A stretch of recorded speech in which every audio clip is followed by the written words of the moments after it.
Saya bukan politisi. Saya dosen dan pendaki gunung. Saya terlibat dalam politik karena saya pikir politik itu mesti diasuh dengan force of better argument. Force of the better argument. Siapa punya argumen terbaik, dia boleh ajukan itu sebagai dalil tuh. Gak boleh ada sentimen di situ kan. Karena itu saya memilih untuk menghina Presiden Jokowi. Bukan Jokowi sebagai persona. Yang saya hina jabatan dia tuh. Yang saya kritik jabatan dia. Rocky Gerung menghina presiden. Loh, presiden bukan orang, presiden itu fungsi jabatan. Presiden ada martabat. Presiden tidak punya martabat. Presiden itu disebut bermartabat ketika dia menjalankan fungsi sebagai raja. Karena tubuh publiknya menyatu dengan tubuh privat. Martabat itu hanya ada pada orang berikan, disebut human dignity. Dignitasnya pada manusia itu satu frasa, human dignity. Saya menghargai manusianya, bukan jabatannya. Itu yang mesti jelas di kita tuh. Karena itu saya heran, kenapa kalau saya memaki-maki presiden, saya diomelin? Kenapa orang yang memuji-muji presiden tidak diomelin? Kan dua-duanya deskripsi. Memuji dan memaki itu dua-duanya kualitas yang sama derajatnya. Pujian jadi pujian karena ada yang memaki. Makian jadi makian karena ada yang memuji itu. Bifurkasi itu yang mau saya terangkan. Saya terangkan sebagai dosen ya. Poin itu tuh. Jadi kalau saya kasih kritik betul-betul metodologis. Apakah saya benci pada Presiden Jokowi? Enggak. Kaesang menikah, saya diundang oleh keluarga Jokowi. Gimana? Anies telepon dari Jogja. Rok, lu di mana, Rok? Kenapa? Gue ini udah 3 jam gak bisa temuin Jokowi itu. Karena mesti ngantri. Gue bilang gue diundang malam hari ya. Bisa langsung masuk. Gak ada problem. Gibran datang ke rumah saya, Om Rocky saya mau belajar, duduk di situ loh gua kalau mau belajar tuh. Kasih saya kritik Om Rocky, denger saya kritik. Siapa yang saya kritik? Bobi Nasution saya kritik. Sebagai apa Om? Sebagai gubernur. Anda belum saya kritik karena belum jadi wali kota, belum jadi wakil presiden. Pada waktu itu dia adalah wali kota. Saya kritik dia. Dia ngaku bahwa setiap Sabtu berbagai macam menteri datang ke dia kasih duit supaya solusi lah. Yuk koruptor. Saya kasih kritik. Dia gak marah. Karena saya terangkan, saya kritik kamu karena saya tanya, you datang sebagai apa? Sebagai wali kota? Ya mendua Om. Saya juga datang karena saya bosan ikut kuliah-kuliah di sekolah PDIP. Dia bilang begitu. Tadi sebelum Tunggu, gue mau terangin semua. setiap minggu menteri datang, maksudnya apa itu? Ya udah, you gak usah tanya itu. Jadi saya mau terangkan itu dalam posisi saya sebagai kritikus. Saya mau menjadi kritikus. Orang-orang yang jadi pejabat nggak mau saya menjadi kritikus saja. Kenapa saya mau jadi kritikus itu? Jadi saya mau jujur katakan itu. Jadi tidak semua yang kotor itu tidak berguna. Saya kasih ilustrasi.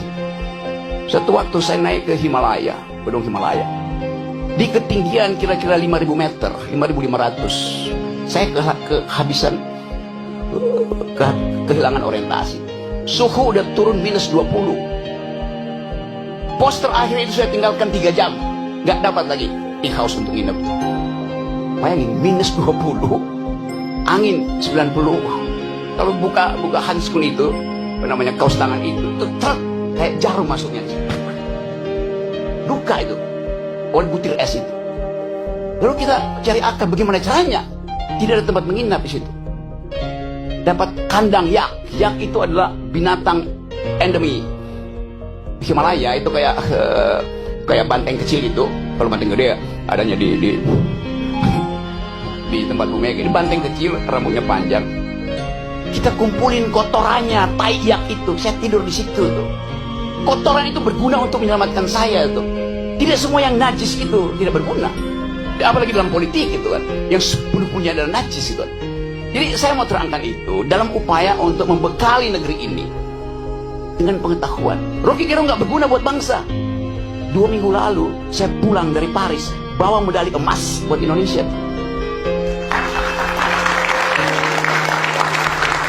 Apa dibiayai oleh negara? Tidak ada dibiayai oleh negara. Kita cari uang sendiri itu. Yang dibiayai negara itu justru diambil oleh menteri-menteri yang datang di situ dengan tagline Olimpik, padahal saya tahu dia nggak punya cabang olahraga.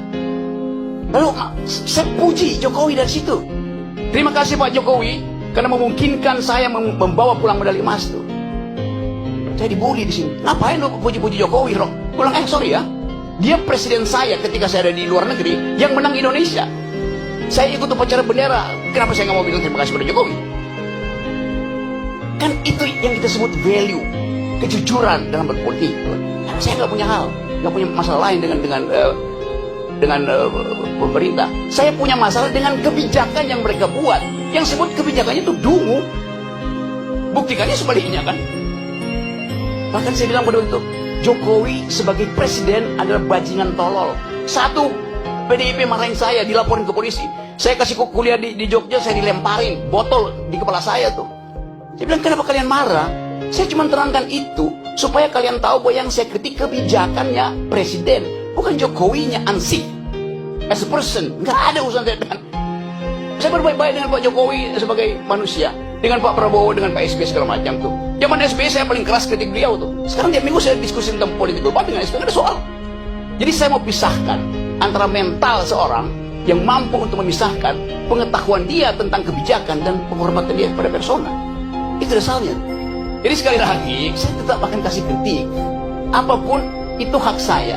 Dan tidak mungkin saya dipidana kalau saya caci maki Jokowi atau saya muji Jokowi. Pasal itu nggak ada lagi. Tidak ada pasal penghinaan presiden. Udah hilang.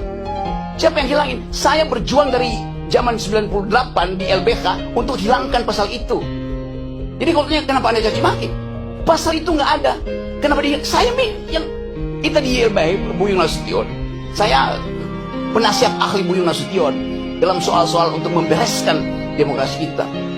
Jadi dari 98 saya tahu akal pikiran tentang perubahan konstitusi itu. Anda caci maki aja, nggak akan ada dipidana. Karena rakyat Indonesia melalui ketetapan MPR mengerti bahwa presiden itu bukan orang, dia fungsi, dia jabatan publik. Tidak boleh dilekatkan pada dia prinsip-prinsip pada hukum pidana, nggak bisa. Yang tidak boleh kita caci maki adalah manusia di dalam keadaan pertemanan atau anak kenal. Orang yang nggak kenal Anda caci maki, dia nggak bakal tersinggung. Demikian juga dalam perdebatan. Debat itu adalah kemampuan untuk mengolah argumentasi. Itu aja. Sebagai dosen, saya mengajar dari S1 sampai S3. Ayo bayangin coba. Dengan metodologi yang sama itu, cara berpikir. Jadi bagi saya nggak ada soal itu. Saya akan terus kasih kritik. Saya akan terus kasih argumen. Tapi saya mencintai bangsa ini. Negeri ini saya cintai. Yang saya nggak cintai adalah polisi busuk.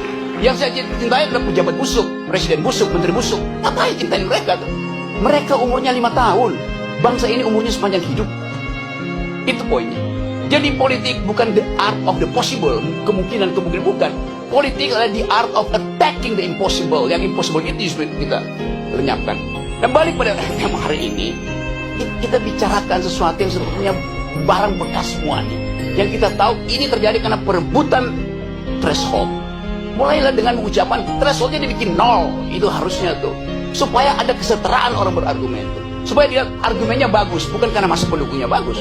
Karena itu, saya terus mengatakan bahwa untuk menjadi calon presiden, calon wakil presiden, calon gubernur, calon bupati, calon apa aja, pakai prinsip pertama bukan elektabilitas, tapi etikabilitas. Ini calon pejabat ini pernah berbohong nggak? Pernah nyolong nggak?